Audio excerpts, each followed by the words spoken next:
Well, I want to see, since our last podcast, if anything has changed as far as like all the work that you're doing with MAiD. And then obviously you just went on Trig again. Yeah. And you came fully prepared. And I was there for a lot of it behind the scenes where you had all of these personal attacks, people coming after you, companies coming after you, your accounts getting shut down. When we were in DC, you lost your Instagram.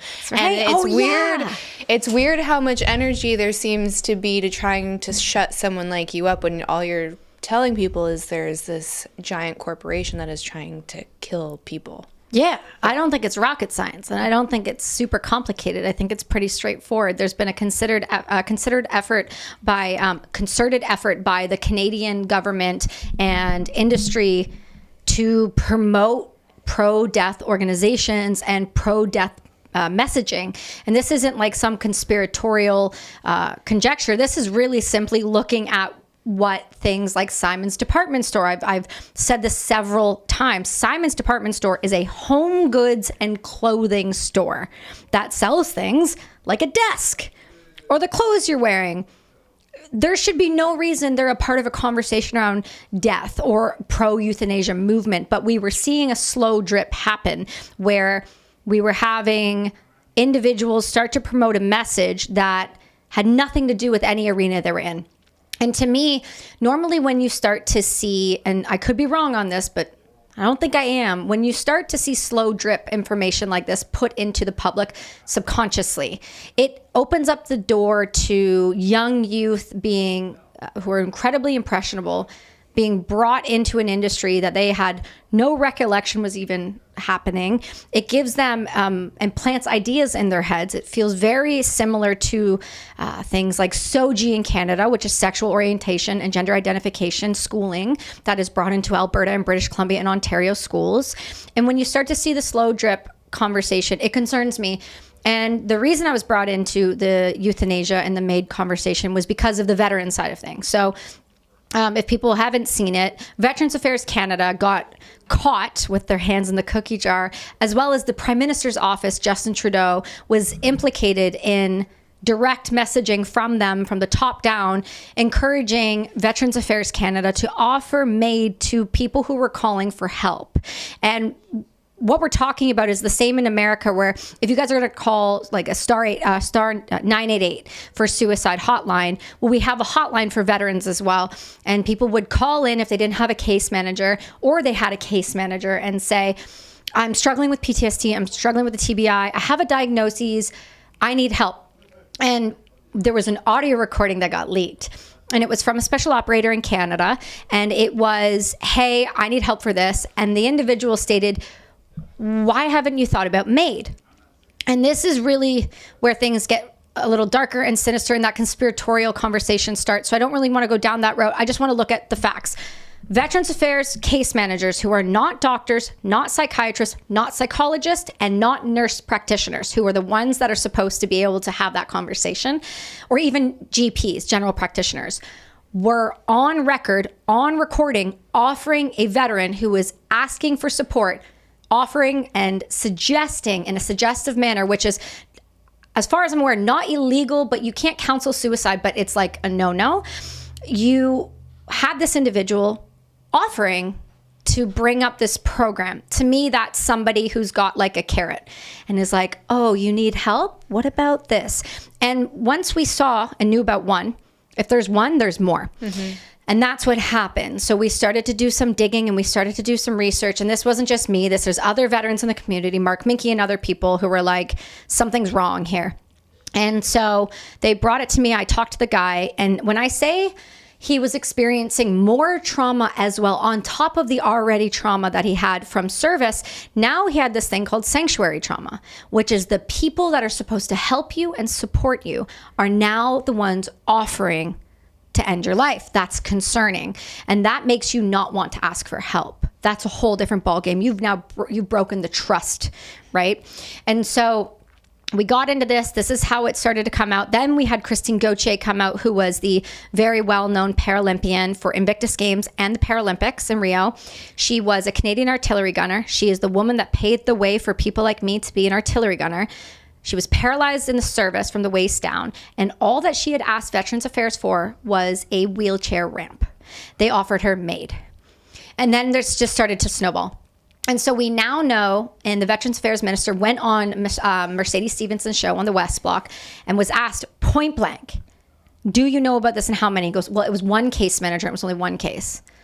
And then they did a very quick testimony in the Senate where they brought everyone who had made a claim forward, and they basically told them they were liars. When they had like written evidence, they had audio recordings, and then he went on there and bold-faced lied to Mercedes. And I text Mercedes and I said, you realize he lied, right? She didn't respond about it because I think, what are you going to push the Veterans Affairs Minister of Canada on national television? Like, we can prove you're wrong. We can prove you lied. So I remember calling my case manager and being like, do you know about this? And she's like, I can't speak about it. And I said, am I being recorded right now? And she goes, I can't speak about it. They always tell us, we're not recording you. Lies. They're recording everything, which means there's more recordings out there. Furthermore, that means it was put in paper. And how we know this, and this is why this is so amazing. So since you and I had spoke, I've been in 2 documentaries and a series about MAiD and euthanasia in Canada. I was in the Rebel documentary called MAiD, The Dark Side of Canadian Compassion, that was made with Sheila Gunn Reid. And oh my gosh, I'm so sorry. I have his name like right in front of my face. He's going to be so mad. He's an incredible guy who produced it, right? Mm-hmm. And Sheila was the reporter on it. Keon, yes, brain. Thank you, Ketone IQ.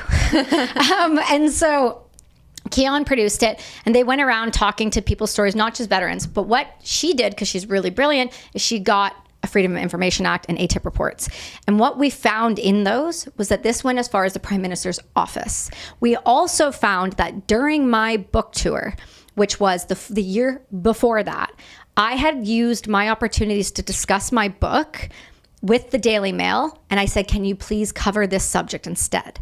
And so that's what got me onto Pierce Morgan. And that was that conversation about the 10,500 Canadians who had used MAiD to kill themselves instead of a broken healthcare system.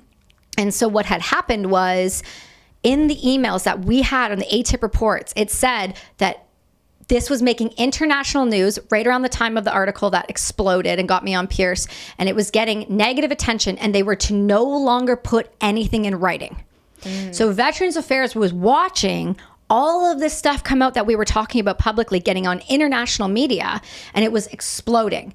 And they realized they had a problem. So now it had to be verbal only, which, why would you switch from written to only verbal? And why would you address it if it wasn't actually happening? It was happening. So that was something we started to discuss. And then since we did the MAiD documentary, and then I was in this other one with Aaron Gunn called Forsaken Warriors. And this is where we discussed the fall of the Canadian military, but also how the vulnerable population of the veterans side was being targeted by the Canadian government to remove the burdens on society. And this is something that we've been told for a long time. Just take your pills and shut up. End of conversation. Or you're kicked out. And then after that, I did Unveil Studios, MAiD in Canada. And I just had some of that series come out, and those are the clips I'm posting right now. And then I so aggressively would message Constantine and Francis and be like, and I know that you're smirking because you know I did this. Guys, like, I loved being on the show, and I know this might be a heavy topic, but please, no one outside of you would have this very serious conversation with me. And I am on, make it very clear, I'm not a doctor, I'm not a lawyer, I'm not a scientist, but I am not an idiot. And I can read, and I can listen, and I can interview the hell out of anybody who has not only experienced it, has written evidence of it, or otherwise, and I can interpret information, and then I can reverberate really well. What happened with trigonometry a couple weeks ago, we're going to hit 1 million, I think, in probably the next couple days, which is insane. I've never had that happen. I'd give it a day. You think? You're at like 933 when I checked this morning. Did you check? Oh my God, so it's gone up 20,000 today. Mm-hmm. Ugh. Oh. Yes, girl. Oh, my autism. Don't make it kick on camera. It's embarrassing. So the thing that got me about it was people really came at me in the past couple of weeks about it because they said that there was one stat that I said wrong. And because I said it wrong, I should be discredited. So let me make it abundantly fucking clear right now. Okay. Yeah. So I didn't say the stat wrong. I actually underreported the stat of Quebec. What I said was the entire population of Quebec. What was meant to be said was the entire death count for that province for that year. So that means 7.3%, that's over 5,000 human beings in Quebec's province of 2023 were killed using euthanasia. Wait, I need you to repeat that again because my brain is like... Did it melt? Yeah. Okay. So over 5,000 human beings whose death certificates of Quebec, so all of the deaths of one province, right, was 7.3%. Whoa. Was responsible using euthanasia. Whoa. So that's a massive number. Forget that I said population of the entire population. What I meant and what I say to people is if you don't like how I speak, that's super fine. I challenge you to sit down and get on these world's largest platforms and try to reverberate information that you've been in the subject for 2 years. Oh, you're going to say things, misspeak and misquote. Whatever. Everyone's human. And that's fine. Yeah. But what's not fine is the audacity of the pro-death cult, like Dying with Dignity and compassion, compassion for all of these pro-death, and don't get it twisted, they are pro-death. Right. And I'm in this MAiD group of 40 doctors and scientists and lawyers from all over the world and some of them have had an issue the way I talk about it. They're like, Kelsi, we don't like that you go after the head of Dying with Dignity or Ellen Wiebe or Stephanie Green of CAMAP. We don't like the way you speak about them. It's unbecoming. Do you know what's unbecoming? Murdering people, or waking up and spending every single day, how do we fundraise more money to then educate more doctors on how to take more lives? And you can't say it's not happening because we can prove it. You can't say the numbers aren't what they are because they are. They have gone up time after time after time since 2016 in Canada. Is Canada still leading? No, Quebec now is the leader.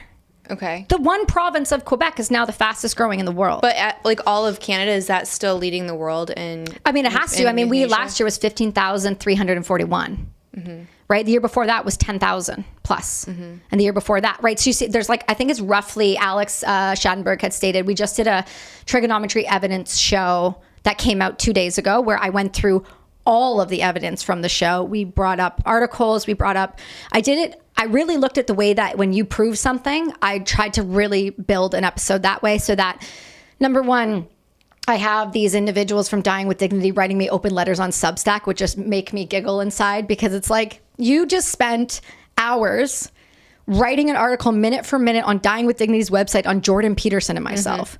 Mm-hmm. Get a hold of yourself. And they make it very clear, your platform is huge. Well, now I know where to put pressure. You've told me that I'm making a difference. What do you want me to do about it now? I'm achieving what we needed to do, which is when you have an organization, again, who, you can say this is judgy, and sure it is, but I'd like you to take a look at the Dying with Dignity board. Take a look at any of these pro-death organizations. Take a look at the individuals there and tell me how happy they look with their own lives. Mm-hmm. When you have, this is the ideology conversation I want to have with you, and the morality conversation. When you, number one, turn a healthcare practitioner whose idea when they go to med school is, I'm going to help heal people. And you start telling them that they should be killing people instead. Because they don't do a Hippocratic Oath anymore. I found that out, by the way. Everywhere or just in Canada? I'm pretty sure that's more than just Canada. Mm. This is, other doctors have said to me, they don't have to do it the same way. So that if this is just in Canada, you might be right on, but that's something that's not necessary. So do no harm no longer applies? It's not about that. There's another verbiage that they use, but it's not the same. Mm. And so one of the problems is when you have a subset of people, and that's that conversation I was having right before we started, who really truly believed that their whole job was to help people heal and be in less pain and to make them better. And then you start saying to them, we need you now to kill this person. And they look at that person and go, but that's a healthy person. That's a healthy person. And they say no, they get fired. And now we have evidence of that. And so when you have people like CAMAP, which is the Canadian Association of MAiD Practitioners, being educated by people like Stephanie Green, who used to be deliver babies, which is insane to me. And then you just start to build your whole practice on this is, and verbatim, you can look on the National Post. Ellen Wiebe spoke about this. You can look on the Better Off Dead documentary with Liz Carr. She on video, it's creepy. Liz Carr asked her, what do you love about this? This is the greatest, Ellen Wiebe. This is the greatest work I've ever done. It's beautiful. It's euphoric. And then she cackles. Mm-hmm. And it's I saw that clip. everything in me goes, no, we're not doing that. You can't tell me, yes, that healthcare practitioners are all doing it. They're not, for sure. Subset that are just like hard and fast. No, I'm not doing it. But there's a disproportionate amount of Canadian doctors that are doing it, and the majority of them. So Alex Schattenberg and I were talking. He's the Euthanasia Prevention Coalition international founder and director. And he goes, I was at this event one day, and these doctors feel untouchable, so much so that during lunch, they were around a round table at a convention. The one doctor said out loud, yeah, I was, and he said this on the show that's coming up, I was maiding my mom, and it was just taking too long, so I had to finish her off with a pillow. Whoa. So he said that joking. Yeah, killed his mom with a pillow. I mean, look, we now know statistically that this process is a hit and miss, meaning like it's consistently, it will kill you, but it's how long it will take. Normally it's quite quick. Don't get me wrong. It is. But the difference between MAiD, which is assisted suicide, and euthanasia is assisted suicide is, hi, I'm Dr. So-and-so. Here is your poison. And you go, thank you. And you drink it yourself. Okay. I'm giving you the drug. This is, blah. And then there's like euthanasia, which is like, hi, I'm walking into the office. I'm sitting down. You're putting an IV or a needle, and you're going to inject me with the drugs. And then I'm going to die. My pushback with the program is twofold. There's a morality issue, and then there's how it's done. Because I actually had somebody in the group ask me this, a very serious question, which I giggled, but for a second I was like, you're not wrong. And the question was, if Canada, which they do, which you can prove in the NIH, in the documents, it states in the MAiD kits that there is a paralytic. So there's a drug that happens first that puts you in a bit of a sleepy coma, and then we paralyze you, and then we use the next drug. Dr. Joel Zivit, as I stated on Peterson, said this in the Senate of Canada. He did the largest post-mortem autopsies on lethal injection patients. The thing is, the lethal injection patients were using a specific set of drugs. They don't use a paralytic. Canada uses a paralytic. Okay? So people will say, but Kelsi, do we know that they're using those drugs in Canada? Well, we know that they're using a lot of them, but we also know, like Ellen Wiebe stated, I use my own special cocktail. So just to clarify, all of these drugs that are used, the milazepam, the propofol, the paralytic, not a single one of those drugs is FDA approved for killing. But in his autopsies that he found with the 200, over 80% had heavy lungs, which is indicative of death by drowning or death by waterboarding. So if we're using any of those drugs. So that was one of their main, not main criticisms, because there were pages of it when they went through your podcast. But they were saying that you were naming either the wrong drug or the wrong effect of the drug.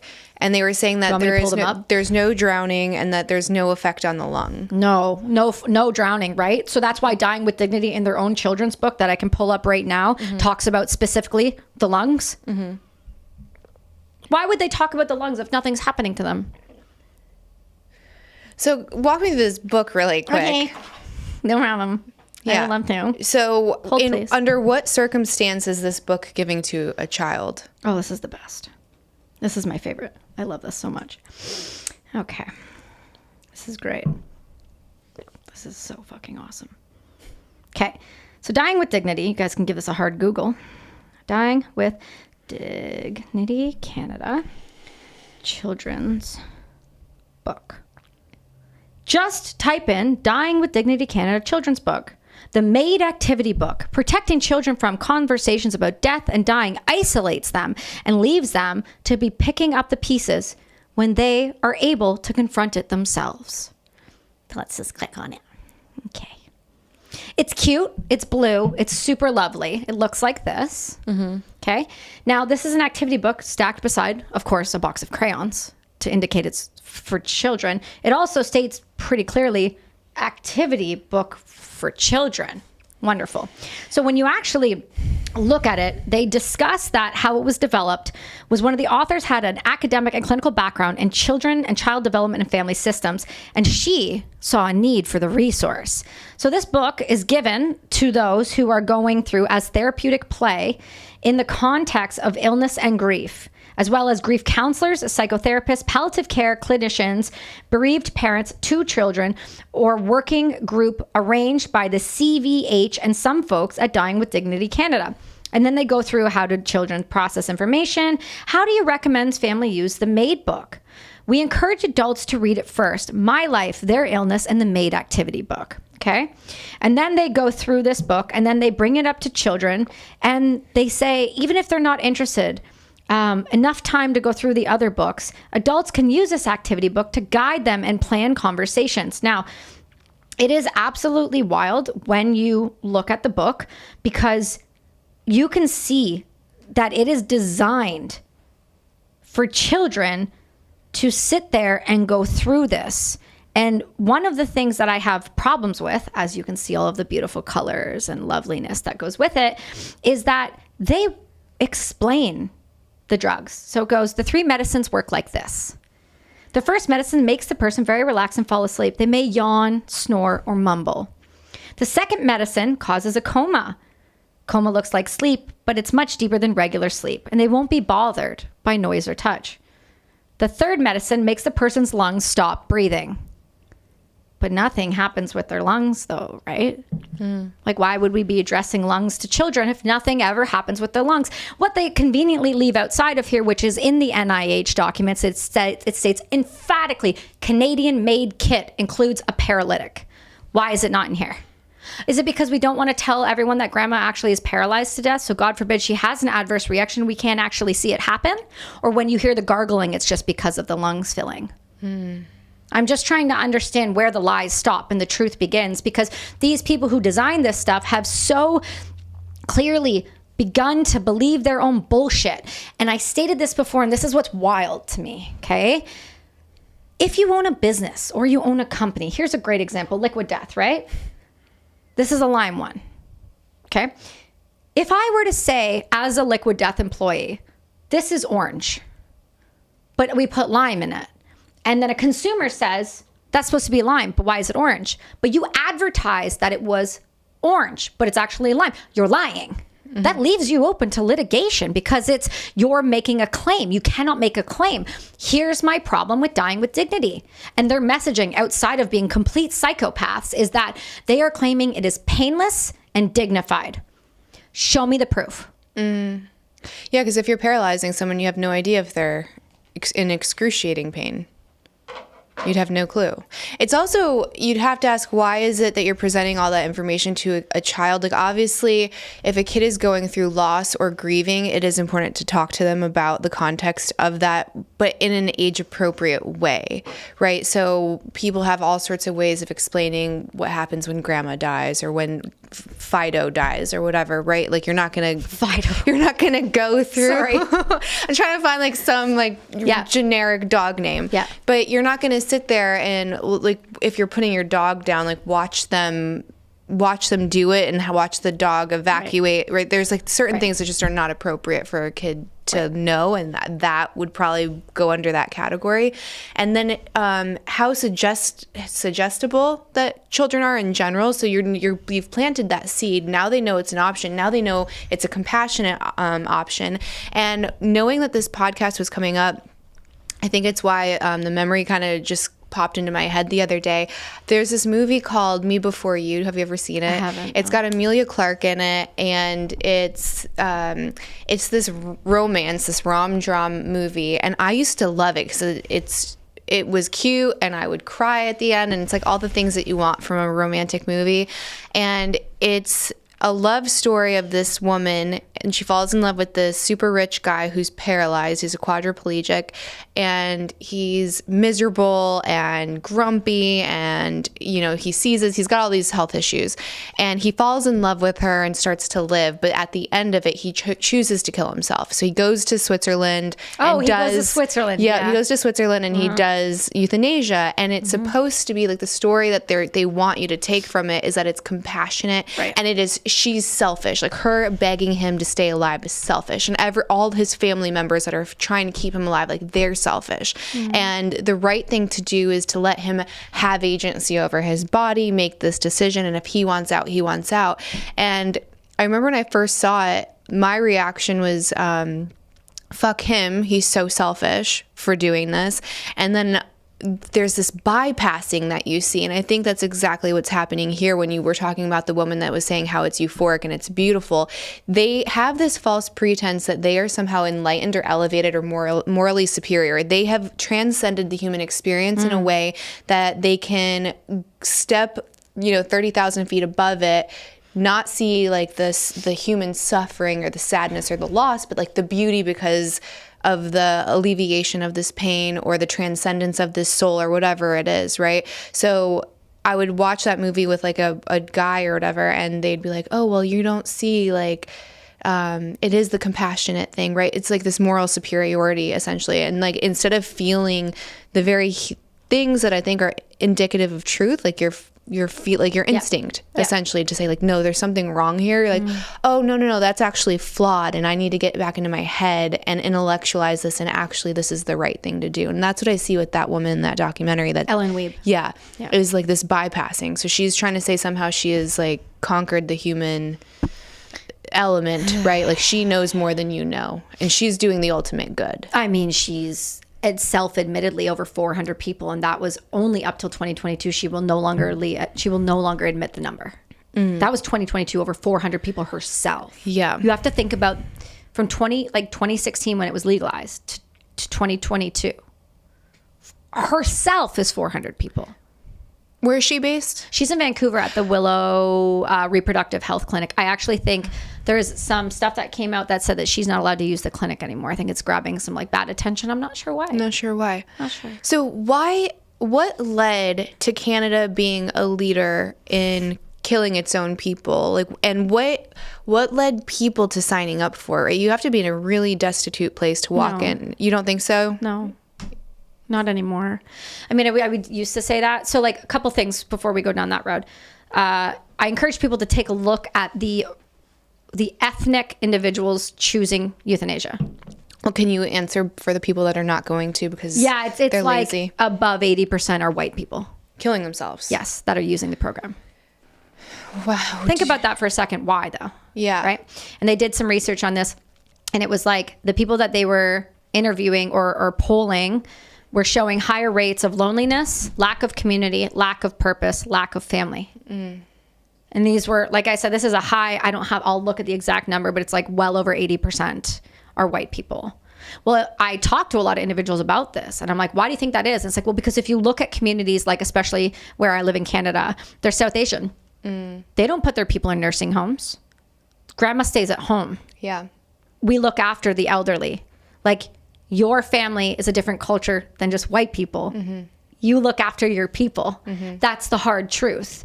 And people don't want to have that conversation, but that is a reality we are seeing. It is predominantly white people using this. What's the age group? Depends. I don't have the exact, I'll find the stat for you on that, because there's a lot of reports that are constantly coming out right now. So like, we don't have the 2024 report data. We only have up to 2023, and we just got 2023 at the end of last year. So the other thing that you're seeing is not every province releases their data at the same time, and then some have to be pushed to release it.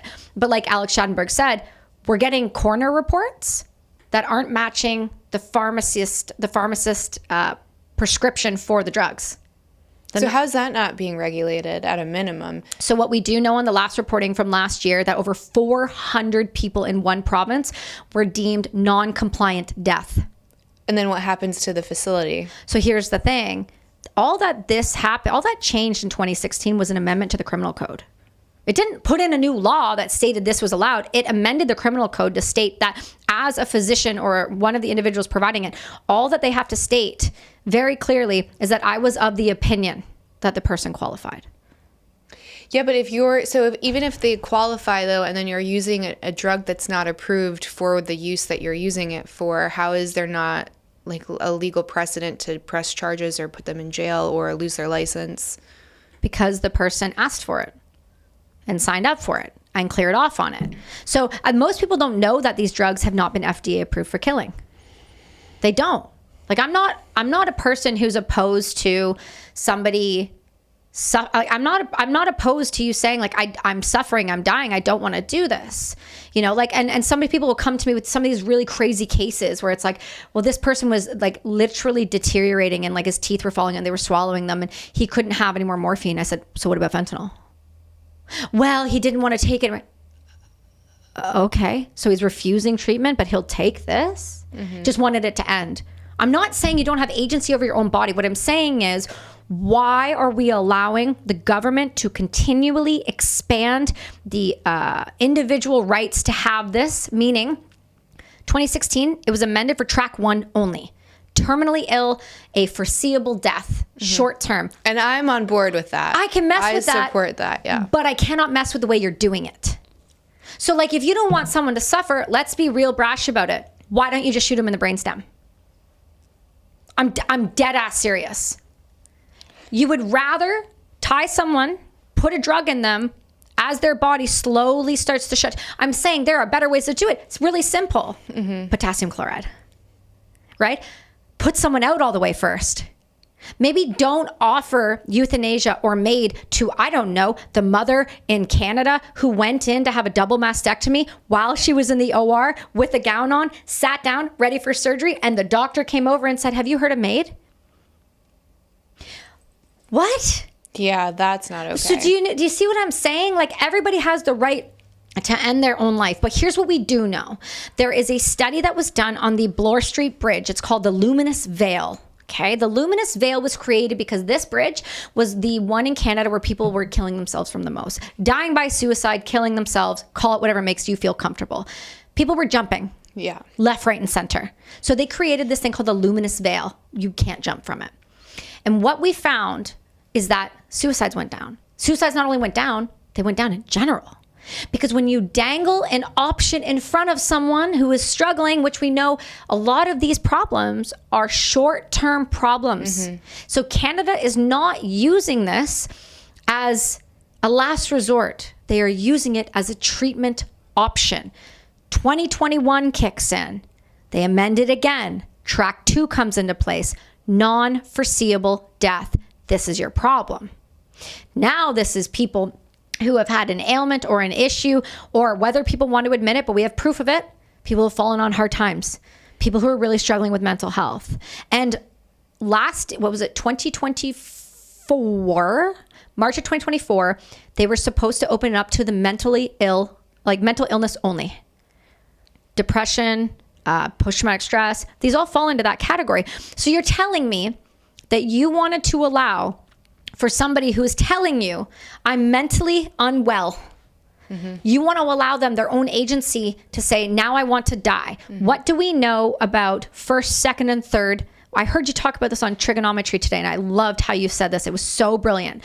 When somebody goes into porn at the age of 18, and you even had said yourself, 21 still felt like a bit early here. Yeah, I say 25. Right, and so that's what you wanted up. You went in at 21. And you said things are still coming up that you didn't know would come up, right? Yeah. No different than this. Things are going to come up that you don't realize, meaning when you take your own life, because of the state you're in, which is unwell, and we know that, you do not understand the first, second, and third blowback that you're going to experience. Your children, your aunts and uncles, your community, your grandparents, the stigma, the loss, the grief, the fucking crater you're going to leave. And then you have doctors who are supposed to help you. And by the way, Ellen Weeb approved a woman we know personally who, thank God, the court put in the very first injunction at the 11th hour to stop this, who was struggling with bipolar and akathisia. And she doctor shopped her way there, and she approved her in one Zoom session without seeing medical record. I'm going to make it worse. Ready? St. Paul's had an individual walk out of the psych ward on a day pass, and Ellen mated him the same day. Whoa. So you cannot tell me. And the other clip I put out, the Vancouver woman in June who went in for help at Vancouver General. And they sat down and counseled her on MAiD, who said, I was suicidal, I don't want to hurt myself, and this is why I'm here. This is not compassion and care. This is taking advantage now. And we know it. So yes, I hear you. You should have your own body autonomy. If you were going out, you can go out on your way. But where I have a problem is now when we put the government into our own health and our own personal lives, and we say, you know what, you're right. Because the worst part about it is they're lobbying for mature minors. So that one that was supposed to come in last year. A mature minor. What a word that is. That's Orwellian. Do you know what it means? It means a minor is what it means. But do you want to know how much more sinister it gets? And then mature is the most subjective term. So like, I'm going to assess you and you're like, that can go a lot of really dark places. Right. So here's why it got worse. So the mentally ill was supposed to kick in, right? Where it was supposed to be March. Got so much bad press, they pushed it to 2027. So it's not over. They're still lobbying in 2027. That's going to kick. That's what Canada's trying to get. And if the Conservatives do not get in, that is coming. Here's what mature minor means. And I thought it was down to a specific age, and I was corrected, which I'm so glad I was, because this is why it makes it worse. Mature minor means the doctor will assess the person to decide if they're a mature minor or not. Which means there isn't an age limit. That's where I saw it going. And that's where there's not an age limit, really, right? Because I thought it was 12. It's like, no, there's not actually, I was clarified. It's not a specific number. It is if the doctor deems that person to be a mature enough, even though they're minor, to make that decision. So riddle me this, Batman. How is it that you are telling me that, say, a 15-year-old is deemed mature enough to make a decision to permanently end their existence, but they can't drive a car or get a tattoo or buy a gun or vote or join the military or rent a car. Yeah. But they can make the decision to end their life. A permanent solution for, I don't know, major depressive disorder or an undiagnosed head injury or, God forbid, some other Munchausen by proxy bullshit that we have parents perpetuating on their children. Look at the trans movement, for God's sake. There's a huge parallel there. This is what I'm afraid of. And when people are like, Kelsi, you're not compassionate, you're not empathetic, people suffer. I have suffered. I have been there. I know what that feels like. Don't tell me I don't. So when these MAiD practitioners and Stephanie Green and all of them go, you have no idea what it's like to suffer. Fuck off. I know suffering at a scale that you can't. If you were in my head for a minute and I replayed what I have been through and what I have done to people, and I have seen, and I've picked up, and I've been a part of, you would jump off of a bridge, like the majority of 44 a day. So, like, don't you dare sit there and say, I don't know suffering. Why? Because I didn't have cancer? I mean, I was beside burn pits. Give it time. I have a TBI. Okay, give it time. Like, don't tell me I don't know suffering. I know the difference between suffering and having a community and a purpose and doctors and people who actually want me to heal, not people who want to use me as pharmaceutical, like, supply and, like, ways to make money and, like, ways for other people. Like, no, hard fuck off. No, I'm not doing it. And nobody should be accepting this conversation because it will reach out and touch you. Because what, you think your kid's not going to have depression one day?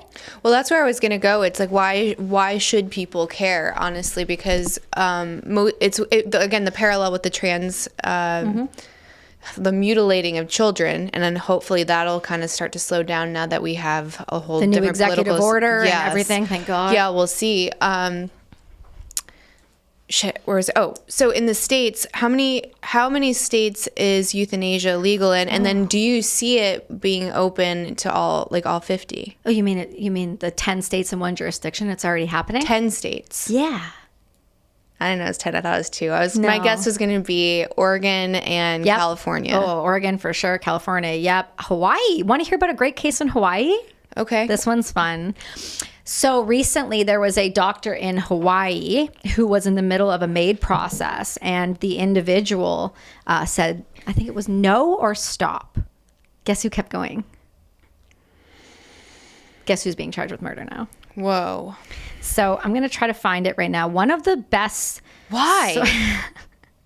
Can you not undo it? Is that like once? Yes, you can stop. I mean, like, there's reactions and adverse reactions, but I mean, we're seeing expand like crazy right now. This is not just in Canada. And that's people's like, well, Kelsi, like, it's Canada. Like, we, compassion and care, whatever. So New York, here's a great one. New York assisted suicide bill is a bait and switch. So the New York State Assisted Suicide Bill, AO995, is a Trojan horse bill that is putting in to state that they're going to expand the assisted suicide law later. So one of the things that you guys have to understand here is that you guys in America are not only lobbying, you guys are going to follow the same path as us. One of the best pieces of research that anybody can do is to go look at alexschadenberg.blogspot. This is all of the information of anything that's happening in the world. So let's go back to Hawaii murder, because this is great, because this was a suicide. This was assisted suicide death. Excuse me. But really, it ended up being a murder. And this was in the Honolulu Star, reported that Honolulu police said that they have opened a second-degree murder investigation after a doctor allegedly administered a lethal prescription dose to an 88-year-old woman, violating of Hawaii's assisted death law.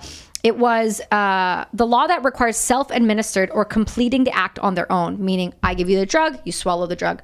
The police department summarized the case and said that on October 15th, it was reported that the HPD's homicide detail that a woman who died less than a week earlier did not self-administer the lethal prescription. At one point, she motioned for the doctor to stop, but he continued to administer the prescription. So it was caught on video? It was whether it was an individual that was in the room or otherwise, but it says in this case, there must have been somebody else at the death, a family member or a friend, who reported concerns related to how the lethal poison was administered and how the woman had motioned the doctor to stop. This is the problem, right? Now you're talking about individual belief systems and ideology, right? No different than anything else. So let's look at that for a second. Humans are malleable, which means that what you believe, whether you believe that euthanasia should be used or not, if you're a doctor, you don't think that your ideology is going to somehow play into the way that you treat a patient. Great example, say I had cancer. Some doctors are going to go, you know what? You absolutely need radiation. You have to have it. And some other doctors are going to go, what about sound therapy? What about grounding? What about oxygen chambers? Like, what you have to look at what the belief set is. And part of the problem is it's going to be dependent on the person. Here's another one. Colorado assisted suicide deaths increased in 2023. So this had gone from the Colorado Assisted Suicide Report indicated that in 2023, there were 389 lethal poisonings prescription written, which was up more than 22% from 318 in 2022 and 218 in 2021 and 185 in 2020. It is a slippery slope and a sliding scale. We now know that this is not just Canada, Denmark, or Belgium, or New Zealand, or Australia. America is following suit. I want to understand something, and maybe you can help me. I have spoken and said this to Tulsi Gabbard more times than I can count. I have brought this up to everyone around Trump. Why are we not paying attention in this new administration? And maybe they are, but by the looks of the new Delaware bill, and by all these new amazing humans that are being brought in to change the rules, why are we not looking at this? Why? I'm curious if RFK is going to do anything about it, because one of the things that he was running on when he put his hat in the ring for president was he was talking about legalizing psychedelics, and then what he was going to do with the tax that was from that was going to go to rehabilitation centers specifically for people that were struggling with opioid abuse. So he's all about alternative medications. And obviously, the thing that always shocks me the most is just how much Johns Hopkins is doing when it comes to psilocybin and MDMA. And then at the same time, you also see MAiD growing. You're like, these things are at odds with each other. How are you pushing this one thing when you have such a beautiful alternative? So I'm curious if he's going to see that and it start popping up. I mean, 10 states is wild. It's way more than I thought it was going to be. And you have a jurisdiction. If he's going to make it maybe federally illegal, I'm not really sure. Or at least make it for only the terminally ill. And the other interesting parallel when it comes to the trans movement and like trying to they're both obviously anti-life. If you sterilize a child, right, like that's anti-life because they can't procreate. If you call, maybe this was from your show, I don't know if it's not, tell me if it was, but this woman was saying, if you call into a suicide hotline, like they have them posted in the kids' bathrooms at some of these schools, which is crazy because now again, you're presenting the option, which is why when one child chooses to take their life, you see more pop up. That's right. It's same with anorexics on a ward or a group. It's evil. That's irreversible damage, which is Abigail's book. Yeah, social contagion. So they have these plastered in the bathrooms, and there's this number to call. So this mom found out, and she was floored. Like, why the fuck are these everywhere? So she calls the number, and she pretends to be a kid, and she's saying that she's having suicidal thoughts. And they do the beginning where they make sure she's okay, try to coach her through not doing it. And they're like, well, basically, what's leading you to these thoughts? And she's like, well, I have questions around my gender.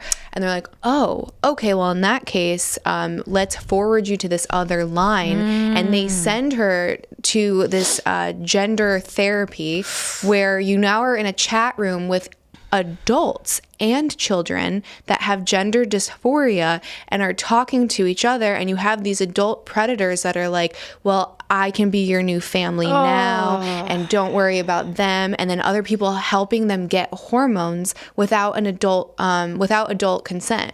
Because they're like the same thing. Like you see that a lot of people that are lowering the consent age by age. California did it to 12 years old, and they say it's for medical use. And there's so much negative implications that come from that. Like there was this one really famous story of this 12-year-old boy that was severely autistic.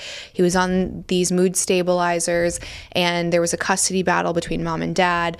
Mom wanted him on meds. Dad did not. And then because of the medical consent being dropped down to 12, he chose not to be on medicine and then moved with his dad, and just the kid was basically gone. Right. So you can't, I don't know, it seems really nefarious and very calculated, and I don't understand unless you have this wide anti-life movement, which is what I see from both parallels. It's somehow trying to manipulate these kids in such a way that there's not going to be another generation if it keeps continuing. One of my problems I see with this, we both have children. My problem I see with this is, and this isn't, I'm not being facetious, it's like, why do cancer research? Why have scientific discovery? Why put so much? We should just stop fundraising for breast cancer awareness. Why should we? What's the point? Because your doctor, when you ask for help, might just suggest MAiD. And I'm not saying every doctor is going to, but you see what I'm saying here? That what's the point of trying anymore when you can just end it all? Because that's really the conversation, and why.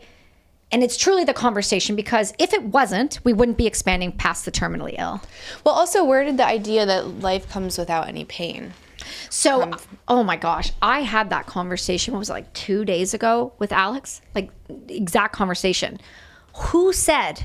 Whoever told you that when you came into this world, that you were never going to suffer?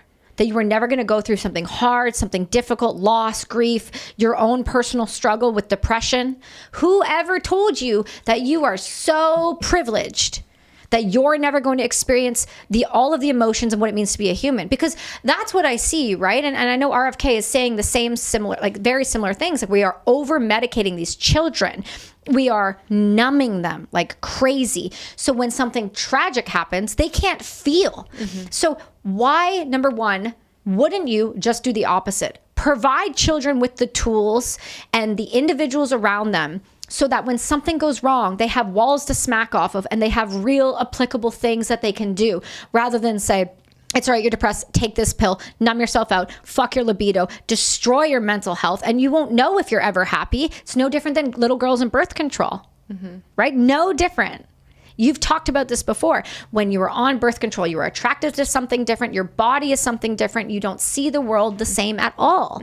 When you medicate and you put these poisons into young minds, it is changing the chemical makeup. So whoever said you don't get to suffer also isn't suffering on some level an adversity what ends up making an incredibly brilliant human, whether that's in sports, science, in any other way. I mean, everyone can have their opinion about Elon Musk. You can feel how you want to feel, think what you want to think, whatever.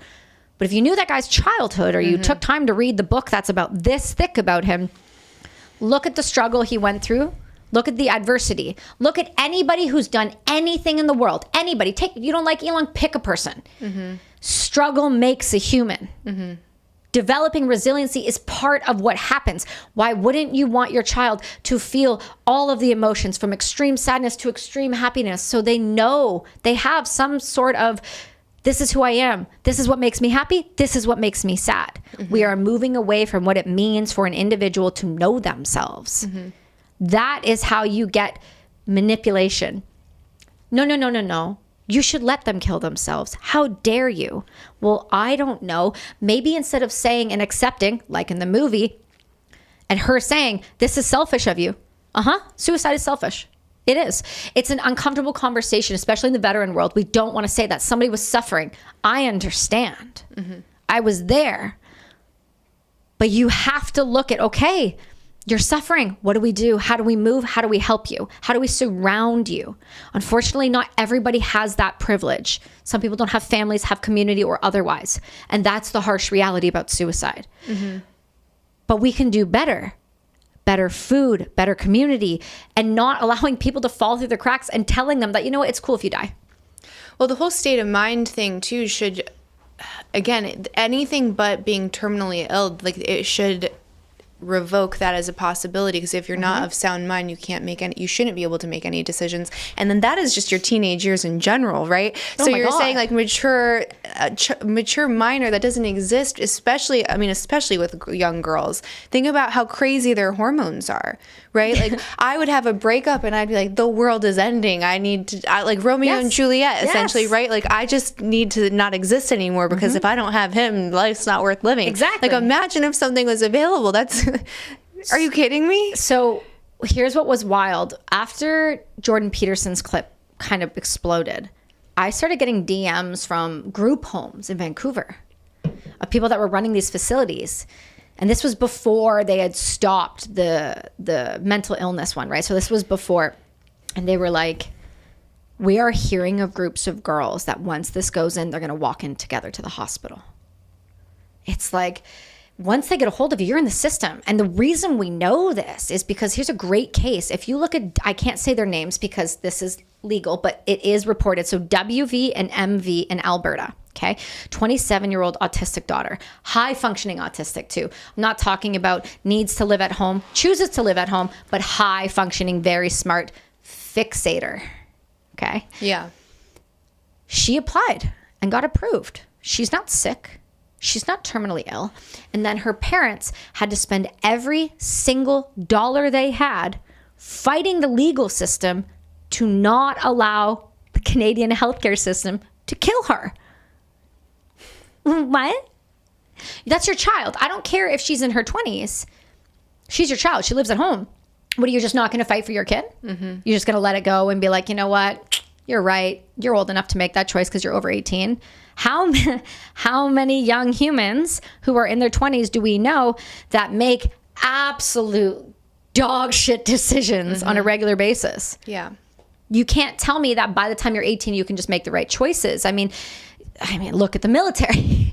Look at a lot of us. I mean, I can say this speaking from experience. Man, sometimes some of those jobs are, because the recruiter came into the school and was like, or, the judge was like, Marines or jail. Yeah. You make decisions based off of where you're at in life, i.e., are you coming from a place of lack or desperation, right? If it's something that is because their wording is irremediable and grievous condition, but it's very vague, right? Well, what is an irremediable and grievous condition? Well, based on my diagnoses and labels I've been given, some of those are irremediable and can very much be grievous. And they maybe cause me so much emotional distress. Okay. Well, the reason why it happens is because Canada has a self-reporting system and we have no safeguards. So if the doctor approves it and the secondary approves it, or you're just like homies with that doctor and they're like, got another one, check. And that's kind of what Ellen Weeb does, right? That's how you get somebody approved on one Zoom session, right? Like this person, the case I'm speaking to, I spoke about on Trig, but it's a cautionary tale, because the only reason it got stopped is because that common law partner was able to get to people like Alicia Duncan, who understand the legal system around this, and then got a pro bono lawyer to spend all night long, because we were literally on the clock that weekend, and getting this to a judge, because he was in the Zoom meeting when all she did, she was said no to by every family, every doctor in that province. You do not qualify. You do not qualify. You do not qualify. She got on somewhere online, found out about this, just like any other nasty part of the dark web, or even just the normal web that promotes death, and found Ellen Weeb. And then doctor shopped to Ellen Weeb, and then Ellen approved her on the first call. Mm-hmm. You can't get a prescription, and I know this because I tried to a couple weeks ago when I had strep throat. I couldn't get a prescription to save my life as my throat was closing, but I could hop on a Zoom, and who knows? What if I just lied really well? Yeah. What if I'm just like great at lying? I'm not. My Botox just freezes my forehead. But like, what if I'm really great at lying and I convinced you I'm just in so much pain? I'm just struggling so much. And that doctor believed me. All they have to state, they don't have to see your medical records, is I was of the opinion. See, and this might be maybe a little bit dark, but... Oh, this whole conversation's not? No. It's like there's a reason, I don't know, the barrier of entry, right, for certain things. Yeah. There's a difference, I think, between someone giving you pills and you have to take them. Mm-hmm. Versus these like really sexy suicide pods that they were advertising, and they had these cocktail parties and were inviting people in, and they had this bow cutting ceremony. Super cute. Right. And it's like, you're right, like they really market it and sell it as like this beautiful, luxurious experience. And then you being able to go in there and not have, not make any decision yourself, right? I'm going to pass that responsibility off onto you. You now made this available or made this an option for people that would never have considered it because it's too scary, right? I can't do it myself. It's too scary. Well, if you're saying that the whole reason you're doing it is because your life is so bad or your pain is so bad that there's no other choice, well, then you'd be able to do it by yourself. You wouldn't need Ellen Weeb to do it. You wouldn't need the sexy suicide pod. You'd figure out a way. I have been around so many veterans before they'd taken their lives, like friends that you just don't even realize it's gonna happen. Like they just, we had that clip that exploded for a reason. Yeah, it was awful. It's awful, but it's the harsh reality. People hide things really, really well. And if they're going to do it, oh my God, they're going to do it and they're going to find a means. Yeah. And that's the scary part, is because then you go through and this is what I wish more people who allowed to some extent, because on the other end, a lot of the cases we hear about, the family member had no clue because they don't have to inform the family. Like their job is not to protect you. Their job is to hold you and say, okay, I've got you. So like now you're in the hands of the serial killer layer, right? And it's like, well, they're not going to reach out to your mom and be like, hey, do you know that somebody just applied to kill themselves? Like, do you understand that? Like, that's not what happens. Like Alicia Duncan's family is a great story about that. She found out less than a couple days before, and her mom slit her wrist a few days before that. And then that's how she found out that her mom was scheduled to die. She was gobsmacked. She knew she was sick, meaning she had a TBI, but like, oh my God, how do you get a phone call? Hey, your mom's scheduled. She's walking into the hospital tomorrow. She's never going to come out. Like, what do you do? What kind of panic do you go through? We do not understand. And that's the thing about suicide. Again, we do not understand. When you leave, your pain is over. But the void that you leave cannot be understated. You will forever be the person, the child of, the wife of, the family member of so-and-so. And the marketability of what Dying with Dignity does gets my goat so hard, because they literally talk about it to these family members, like, and they say it to them like these manipulators, like, it's okay, your family just doesn't understand. We understand. Like, we truly understand. It's fine. It's like how you get groomers to trafficking. It's like, I've got you. We understand. And I was talking shit about Andrew Tate during the last episode because that drives me nuts. It's not illegal to groom, but it's illegal to traffic. So it's like, it's okay. I've got you. You're safe. It's fine. It's not a big deal. No one will understand you. No one will understand what you're doing. I understand what you're doing. Dying with Dignity is doing the same thing. They're grooming somebody who's already in a vulnerable position and saying, they don't understand. We do. We understand you. And you know what? We're never going to be the ones to tell you no. Last I checked, a good parent, a good loved one, a good family member's job is to say no. Say the hard thing. The thing also I wish people would understand is that it's not terminally ill people alone anymore. And the unfortunate truth that a lot of people, even the people who are very anti-MAiD, have come at me about, and I was like, you don't have to like how I say it, but this is the truth. There is a way to move from track 2, which is a non-foreseeable death, which is like we had a case in Canada as well, severely depressed individual and deaf. He qualified and he was killed. Okay. I wear hearing aids. I have all those disabilities. I have access to the special access program. That's how rare my condition. Like, I went through a legal gamut of a year in order to get access to mushrooms, and tens of thousands of dollars in lawyers to lobby Health Canada to get access to a mushroom that can save your life. So let me ask you this. Why can we not get access to regulated, safe, psychedelic assisted therapy? But if I go in and apply for MAiD or euthanasia and I say, I am no longer eating or drinking, I move from track 2 to track 1 like that, and I can be killed almost immediately. Why? Why can we not give people mushrooms? I'm sorry, I don't understand. Do you have an answer to that? Like, No. do you have a theory? Well, the theory is always comes down to dollars. And also there's a little more to it. I'm a psychedelic assisted coach. I specialize in addiction and psychedelic assisted therapy. I'm a mindset coach. I work around this area for a reason. When you give somebody something like psilocybin or ayahuasca or 5-MeO-DMT or combo or ibogaine or anything like that, and you do the right set and setting and the right integration, guess what happens? They're good. Not always, but we start to see the light. And we start to heal, not just physically or psychologically or even just emotionally. We start to see that, okay, this is bad, but I can do this. And we start to look around at the systems and go, this doesn't feel right anymore, because we're now looking inward and trusting in here. And do you know what happens when you start to trust in here? You start to see the real reality. And there's this saying in our community, and it goes very simply, and my friend Griff said this to me, and always be grateful. He goes, you can't unsee. It's like seeing the top of Everest. Once you see it, you can't unsee it. Once you remove the rose-colored glasses, they never go back on. That's not a saying. That's a hard reality. And you and I both and everyone in this building know that more than anybody. When you remove the lenses of what we are told you cannot heal from, you cannot get better with, you understand very quickly that a lot of those are lies, and that they are temporary, painful moments that will not last forever.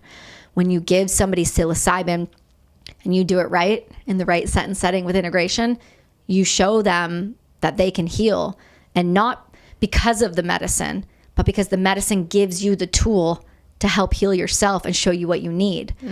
So I guess, why would you want to give access to everybody for something that you know can heal a society, help fix major issues, depression, post-traumatic stress disorder, traumatic brain injury, in conjunction with other concussion protocols? But why would you want to give something that actually allows people to want to stay with us? It's much easier to just MAiD you than it is to give you a treatment option like psychedelic assisted therapy, because ketamine is FDA approved, but ketamine doesn't work for everything, but it's being used for everything. MDMA is coming forward and is starting to be used in places like Australia, and it's being looked at. But part of the problem, and I testified in the Senate of Canada on this, is that they said we need funding and we need it now. because the research isn't there. I'm sorry, how is it not? How is it not? I understand you really do need peer-reviewed papers. But you have Johns Hopkins, Imperial School of London. You have people in Australia and New Zealand. You have anecdotal evidence from Heroic Hearts Project and hundreds and hundreds and hundreds of veterans. You have ibogaine research with addiction. Like, you have tools. Why aren't we looking at them on the face? Because the bureaucracy cannot make any damn money off of something if it's not patented with a billing code. Right. Yeah. And you can't patent psilocybin. They're working on it. Chris Angermeyer is working on it. So he's speaks at the WEF, and he recently did a couple of podcasts, and he was getting like multi-billion-dollar funding to do this. And people were really concerned because they say if he figures out a loophole to patent it, they're trying to take out the psychedelic effects of it, which I'm curious about your take on that. So you can take this pill and essentially it'll give you the neuroplasticity that psilocybin would, but without the hallucinogenic effect. And it's supposed to be able to help with like PTSD and depression. They're worried if that happens that they'll start going after individual practitioners, facilitators, that like shamans won't be able to work anymore. Of course, things like that, because it'll be infringing on the patent. I also wonder if you take out the psychedelic effect, like that seems to be an important piece of it, right? Like so much of medicine today and so much of just modernity is taking out what we think is useless, or like we want everything quick, right? Or atomized, like we don't want the fluff, like we're so busy and important. So it also goes back to we don't want to suffer. And I think that's why a lot of people don't do the psychedelics. It's like, I don't want to go through that pain. I don't want to do the introspection. I don't want to not have any control. So I want all of the benefits without any of the work. And I'm curious, and I don't know, because it's like something you can't really measure because you're getting into spirituality and quantum and physics and all of this. But if you take that out, if you're going to actually do more harm, or you're not going to get the benefits that you're looking for. I can tell you what my personal belief is. Now, that doesn't carry weight in anything because it's my personal belief. You know, I started using plant medicine in 2020. And before that, I used cannabis, which is still a plant medicine. People just use it like dickheads, right? So Canada legalized, right? I went through the medical protocol. I was prescribed by Veterans Affairs. I was given X amount of grams a day. Got to decide with no guidance or conversation, really. Sparkling water. Okay, that was a good choice today. Which one would be the right one to use? It was like choose your own stuff and then you go from there. So I used cannabis to come off of all of the pharmaceutical intervention that the military had put me on. SSRIs, uppers, downers. I was on all of the things, 11 of the things. In 2020, I did not want to be on anymore at all. And I was given an opportunity to go do ayahuasca. Once I started using plant medicine in a very ceremonial, intentional set and setting, integration on the front end, medicine in a very supported container, in a very safe container with humans that were not doctors. I love that people want to use psychedelic assisted therapy. I'm always going to be the person who's like, I'm more of a traditionalist. I don't want to sit in a hospital with an eye mask on while I do MDMA. I understand that might be the only way someone can access it. So I'll never be like, oh, you did it wrong. You're not embarrassed. I don't care how you do it. Help yourself however you think is going to be most effective for you. Some people need doctors to feel secure. I'm not that. I'm more of a let's go to the jungle and find out. And so personally, after I started using that, what I learned was a lot of the time, the medicine would come forward and it wouldn't fix you, but it would hold up a mirror. And that spiritual component and that energetic conversation was not about what was happening from the neuroplasticity perspective. I wasn't going for neuroplasticity effects. I was not thinking to myself, you know what? I have major depressive disorder, post-traumatic stress. I need to work on the chemical makeup and the development of how my neurons work. Like, I'm not thinking that. I'm going, how do I not kill myself every day? And how do I get to a point where I don't want to kill everyone else around me? Like, very honest. I had been suicidal for the majority of my 20s. And I don't remember a lot of my 20s. And I don't remember even the first 3 years of my child's life. Wow. And that to me has become a real harsh reality in the past 6 months.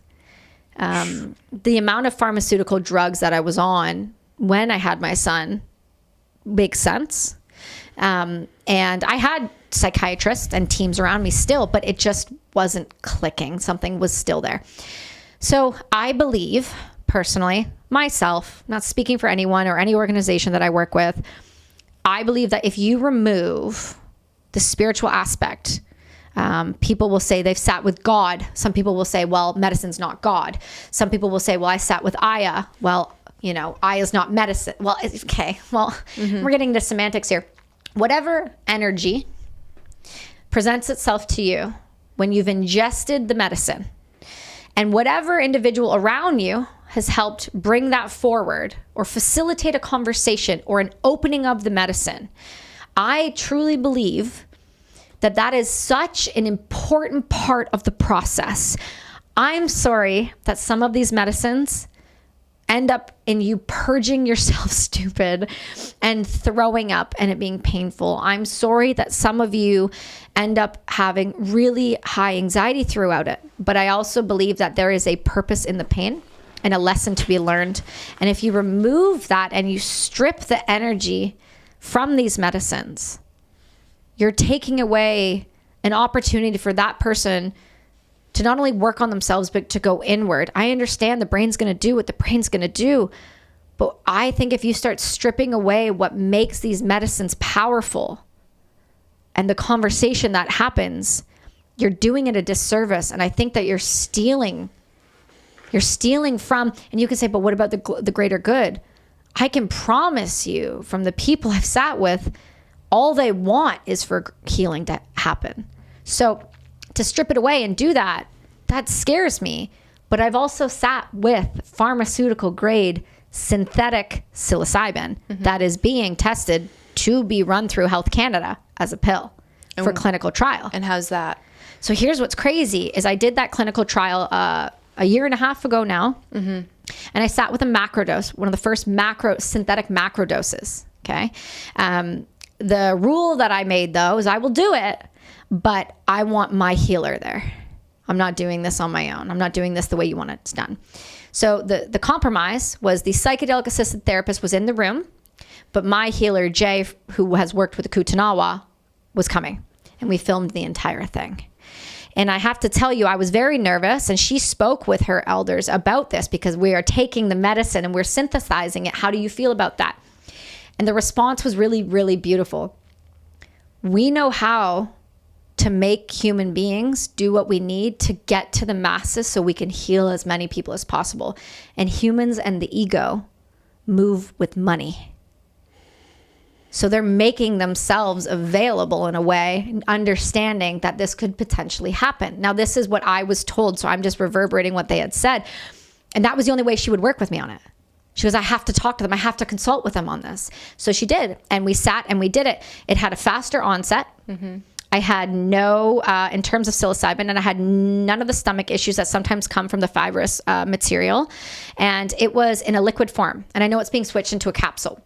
And I have to tell you, it was a quick onset. But the difference between traditional psilocybin and this was I felt it happen. And you can see it in the film. And I'll show it to you after. We're standing there and she's clearing me and she's doing her thing, you know, the woo-woo side. And I'm standing there and I could feel the tingle happen. And I went, oh, I need to sit down. And I'm very much the same person where like in medicine, the way I was always taught is you sit up. Now, not everybody. I have to lay down. See, I have to lay down. Yeah. And so it's different. It's personal preference. I was always told sit up, crown to God, sit as high as you can. Right. And then I've also been in situations though with Aya where it's like, if you're going to lie down, put your head facing outward so they can work. Anyone who's working on you can still work up here and work downward on you. So anyway, so I'm sitting there. I'm like, I need to sit down. So I sit down and you can see me. And the first thing I reach for is a white blanket. White and light. So I sit down with it and then I curled myself into a ball and I just dropped. And I got to this door and I was like, oh. Normally I start to hear the conversation start already and it hadn't. And so I said, hi, I would like to talk. And the door just flew open. It was like, hi, we're here. And I went, oh, hi. Like, it scared the hell out of me. So the only difference was like the medicine would open up, but it for me personally, in that experience, it required an invite, which I'd never experienced before, where normally it would be like the medicine would come forward and be like, hi, we're here. Are you ready? You're not ready? Let's go anyway. I'm like, okay. So I think when you look at how this is going to be made, I think if you engineer out one of the biggest parts of it, I'm nervous for that. And that tells me right there, if you're going to patent something and then you're going to go after the creators of this and the individuals or the protectors, forget the creators, the protectors of this. Well, he promises they won't. Okay. Yeah. Well, they also promised that MAiD would never expand outside of like the terminally ill. Or like, we make promises all the time. But when money comes in, money talks. And now all of a sudden you're being bought up by all these pharmaceutical companies. And look, but you know what? If you just like compromise your integrity a little, just like 2 degrees, it's not going to be that bad. Because Kelsi, look how many people you're going to help. Look how many people you're going to save. Don't you want that to be out at the masses? Well, maybe not. Because if your integrity, if you can be bought, and that's something I've been really looking at lately, is if you can be bought, if you have a number, I can't trust you because your integrity is compromised. That scares me. You can promise you're blue in the face.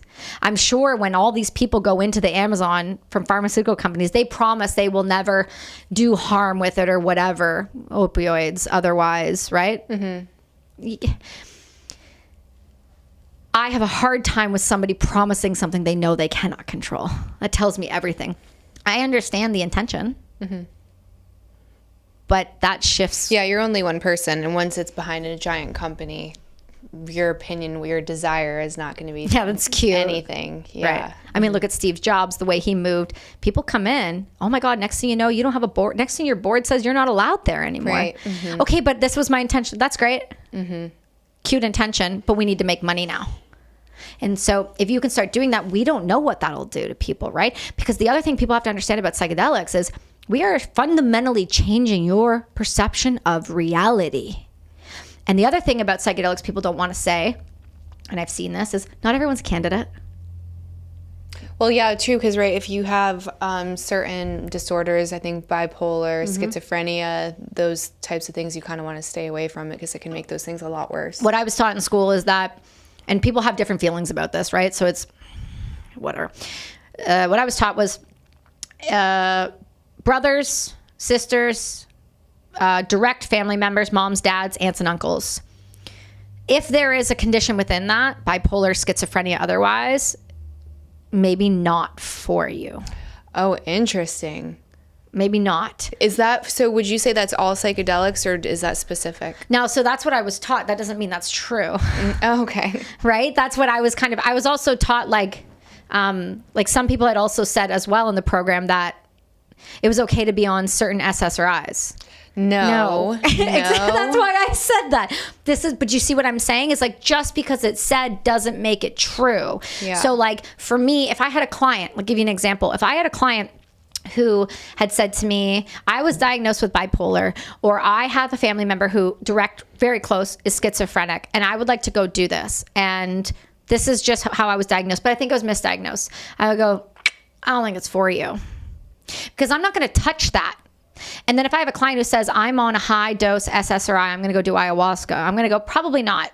Well, there's a physical risk there as well with the SSRIs. It's not even just, it's not an assumption that you're going to have a break. I don't remember what it is. I think it's a heart thing. There's a lot of things that go into it. It's no different than Ibogaine. Yeah. Like it's really hard on the heart, right? Yeah. Like it's really taxing. That's why you're on leads. That's why you're in a medical facility when you're going through it. So it's about being aware that like some of these are not going to be for everyone.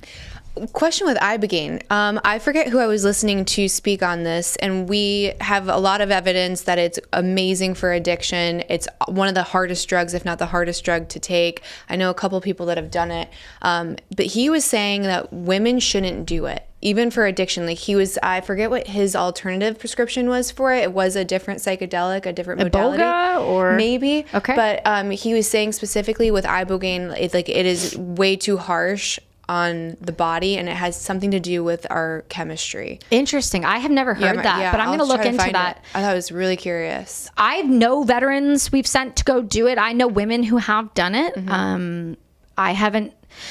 I haven't heard that before. I'm not saying that's wrong. I mean, there's probably something behind that because our systems are different. You know, men and women, we are different. We do have different chemical makeups. So that would track. I mean, it is very hard on the system. It is hard on the system. It is very taxing on the system. But I also will always argue is the opioid use and the 18 pills you take a day too, like, also, you know, you have to weigh everything you do. And that any psychedelic, whether a doctor gives you ketamine or they prescribe MDMA or you go and do ayahuasca yourself in Peru, you have to weigh the odds. How bad do I want to heal versus is what I'm doing right now working? And I will always tell someone before they go do psychedelics, what have you done for your diet? What do you do for your movement? What do you do for your water? Are you sleeping? Oh my God, are you sleeping? If the first thing they say to me is, I don't sleep, I don't move, my diet's garbage, and everyone around me sucks, I'm going to go, before we go do something that's going to change the fundamental reality that you exist in. I love that you've heard it on a Joe Rogan podcast and you want to go to space and meet the aliens and all. I love that for you. You are listening to the right people, but let's take a moment and look at what can we change right now. How can we affect your life today? Before you go spend $5,000 and get on a plane and go meet a shaman and sit in this place with all these people. And like, let's look at everything first. And then if at the end of all of that, and we've corrected it, you're sleeping 8 hours a day, you're wearing your blue light blockers, your orange lenses at night, and people are teasing you, but you're doing it anyway.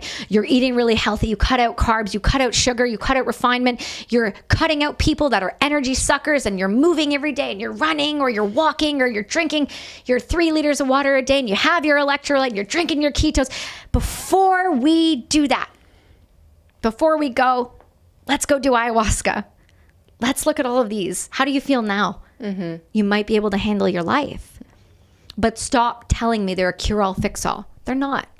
There are extreme situations where some individuals have done all of those, like I had done all of those, and I still wasn't getting better. Right. Something had to give. And I was willing to take the risk. I didn't know, by the way, this is before I was trained on anything. I didn't know what ayahuasca was when I was offered. You just did it. I was given an option. I was so violently suicidal that I had given myself a period of time. And I said, if this doesn't get better in this period of time, I was gone.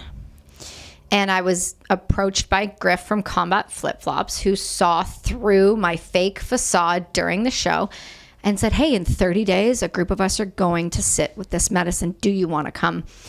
This is where that listening to your intuition comes in. And I said, I don't know. I remember I was sitting in my studio and I looked up at the screen and he was leaned in real close. And I said, I don't know what that is, but yes. And he looked at me and he said, okay, you have the spot. And that was the end of the conversation. And 30 days later, I was where I was going to be. And I walked into a room of nine or 10, I don't know. There were so many of them. They were all very big. Ex-Blackwater, Rangers. I think there was a couple SEALs. The Rangers are going to be upset that I said that, but I'm sure there was at least one in there. There was a lot of Rangers in there. Contractors and dudes who I thought I had no right to be around. And they took me into the woods. This is the beginning of a horror movie or a porn. Who knows at this point? And said, we're going to go sit in that yurt tonight and we're going to change your life. And they put me between 2 people I could trust and said, okay, you ready? And I said, sure. And I walked up and I drank my first cup of ayahuasca. And I was then welcomed into this community and understanding. And what you realize was when you do that, it's no longer just about the medicine. It's about the acceptance of a community. And this idea that I could smash off of every single wall in that yurt and every single one of those people had me. Didn't matter how messy, how loud, because trust, it got loud, it got gross. I vomited all over myself several times. I cried, I screamed, but they all had me. And when you sit in a container like that, there is magic in that alone without medicine. And then we did it 2 more times the next couple days. And I left the woods and I was never the same. And it was the greatest fuck yes I've ever done. So now if it's not a fuck yes, it's a hard no. So, quick, do you have a, before we wrap up, selfishly, DMT, like, do's and don'ts? I don't fuck with DMT. You don't do it. Why is that? I won't speak on, so I don't coach on anything that I don't do. And I don't facilitate on anything I'm not trained in. So DMT, what I'll tell you, my biggest thing always with any psychedelic is always going to be safe set and setting. Okay. And integration. Integration cannot be stressed enough. That is on the front end and on the back end. That means a minimum normally of at least 3 sessions on the front end with somebody who is trained in psychedelic assisted therapy or is a coach.